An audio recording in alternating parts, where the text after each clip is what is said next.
அந்த அன்பை, அந்த பரிசுத்த அன்பை, விலை மதிக்க முடியாத அன்பை, எந்த விலை கொடுத்து வாங்க முடியாத அந்த அன்பு. ஏன்னு சொன்னா அந்த அன்பு யாருக்கு கிடைக்கிறதோ அவன் எப்படிப்பட்ட மனுஷனா இருந்தாலும் அந்த அன்பு அவனை வாழ வச்சிரும்.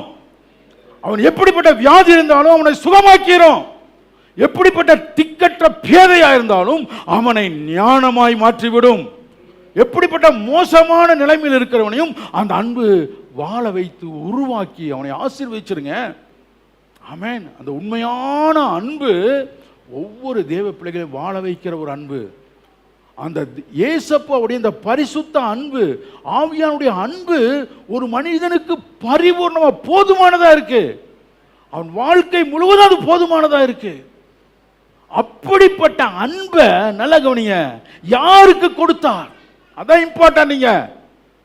நீங்க கஷ்டப்படுறீங்க, நீங்க சம்பாதிக்கிறீங்க, உங்களுடைய அன்பை நீங்க யாருக்கு கொடுப்பீங்கன்னா, உங்களுக்கு யார் உங்களுடைய பார்வையில தகுதி உள்ளவர்களா இருக்கிறானோ அவனுக்கு தான் நீங்க கொடுப்பீங்க.